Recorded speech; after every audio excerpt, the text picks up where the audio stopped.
Hello and welcome back to inmr, where in today's podcast I'm going to be explaining how Brighton will set up under Fabian Hurzeler next season. Following Roberto De Zerbi's departure, it was confirmed that Hurzeler was going to take over. Just 31 years old, the German coach becomes the youngest ever Premier League manager. But today we're going to be having a look at his tactics and what we could potentially see from Brighton next season. We're going to go into his tactics, look at the potential 11, and then we're going to take a look at 3 top transfer links and how that could affect Brighton next season before predicting how far Brighton can go in the league next year. So we'll get straight into it by talking about Hurzeler's key principles. His 3 most important aspects in football are controlling the game, maintaining a high back line and creating numerical advantages. At his previous club St Pauli, his players changed the tempo with a few quick passes after holding the ball for a while in order to beat the opposition's press. Maintaining a high back line helps in counter pressing because they can get closer to the centre of the pitch, which makes it more difficult for the opposition to do anything with the ball when they do regain possession. St Pauli's ability to create numerical advantages against the opposition's defensive line was a huge reason for their success last season. For example, Hurzeler's team often created these overloads by getting the ball to the winger and creating 2v1s on the wings where fullbacks and wingers would pair up, and we've seen this so often with Brighton where Matoma and Estupiñán have linked up to create those overloads on the wing. So when they're both fully fit, I think they'd really succeed. In a low build-up, Hurzeler usually sets his team up in a 4-2-2 formation. His approach is inspired by De Zerbi, who Hurzeler had actually been previously compared to before the Italian left the club. This system uses 2 number 10s drop-in and then 2 wingers, exploiting the space behind them. The 2 10s look to attract opposition players, which opens up space in behind.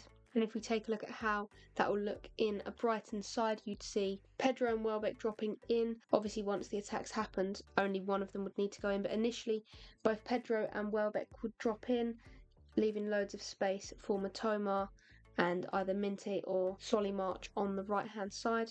In the high build-up, Hurzeler's frequently used a 3-2-5 formation, and his side will have many players in the centre to create more options and less space between players. Hurzeler likes this because he prioritises playing through the middle. He needs one player high and wide to pull apart the back line, while the rest create numerical advantages in midfield areas. This builds good conditions to control the tempo, as the opposition have less time to press if players are closer together, making them quick passes. During Hurzeler's first full season with St Pauli, his side averaged 57.4% possession, which was the second highest figure in Germany's second division. So once again, if we look at how that would work with Brighton, you'd go from a 4-2-2 and it would adapt into that 3-2-5. So in my preferred 11 of Brighton, I'd have Hinchelwood at right back because I think he can do a job there, and I do prefer him over Veltman just due to his versatility, especially in this system now where he'd go from being in that back 4 to moving forward to create that midfield 2 with Gilmour.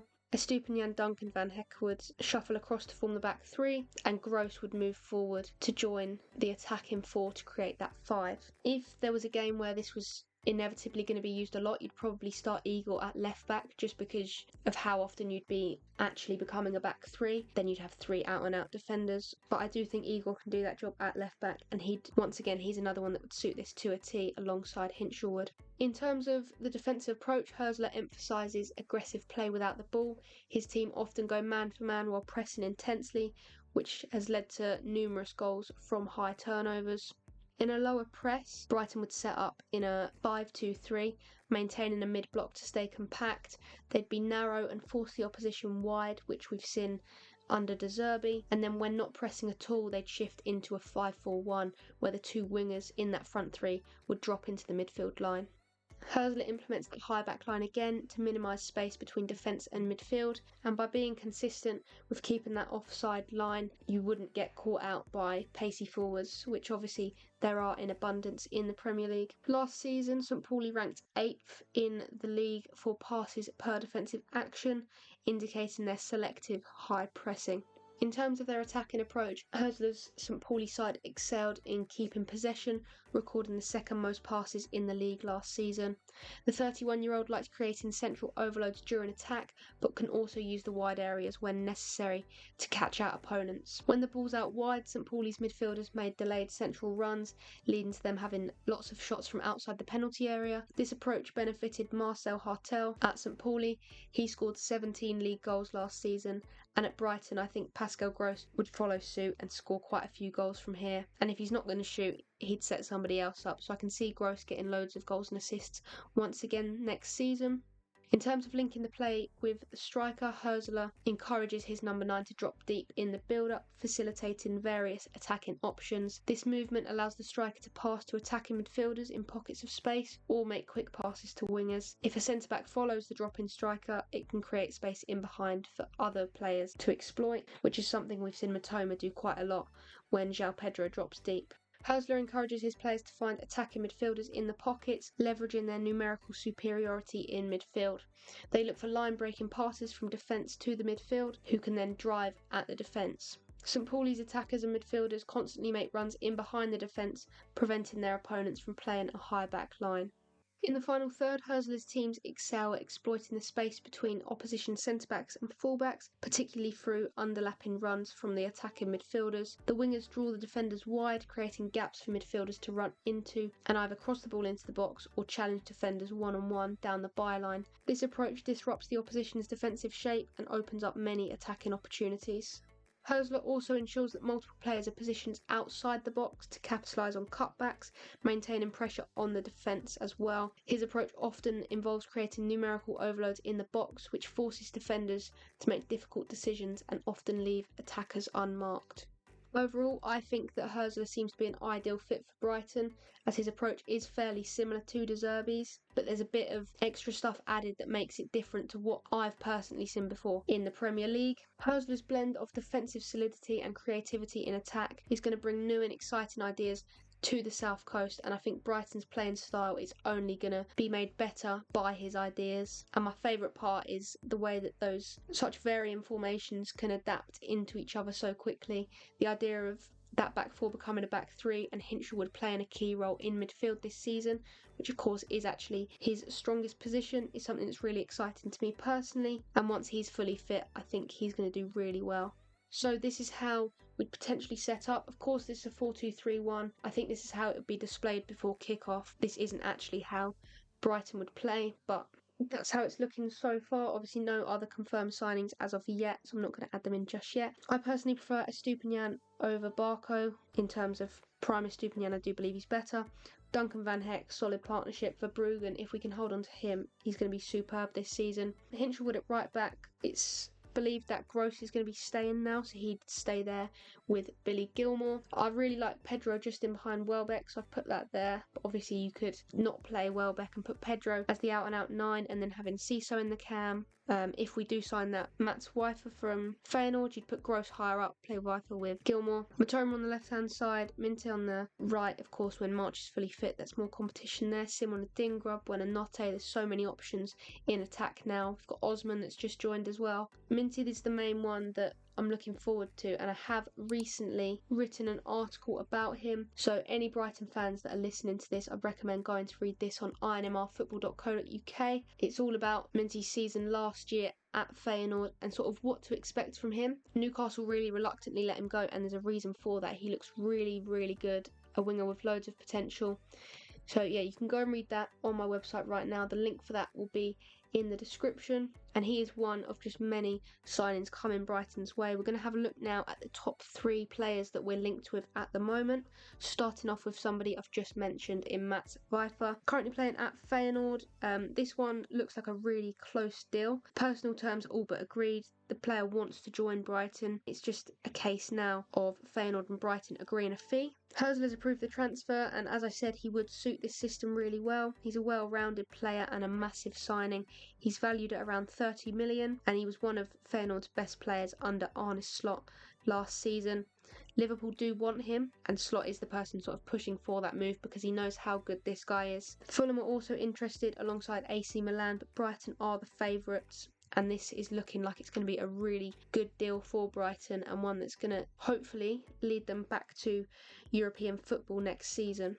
Next up is Diego Gomez from Inter Miami. Brighton have made an initial bid, but it was rejected. Inter Miami want 20 million for the 21-year-old. He's a promising but raw talent, so he wouldn't go straight into the starting lineup. He's a centre defensive mid. He's been compared to Baleba at the moment, so just more depth in that midfield area. He's an aggressive midfielder with good vision, very well-rounded again. Looking at his stats, I think the one thing that I've looked at which isn't ideal is that he's got one of the lowest passing accuracy rates in the MLS. I think he's in the bottom 20% for various metrics in passing in that league, which of course doesn't bode well for the Prem, but he's one with a load of potential. And yeah, as I say, he wouldn't go straight into the starting lineup, but he's somebody that Brighton could develop into a very good midfielder. One of the latest progressions in Brighton's hunt for a new right back has led us to Andrei Ratiu. He is a Romanian right back currently playing in La Liga for Rayo Vallecano. He's good at driving with the ball, but from what I've seen, that's all I'm really impressed by.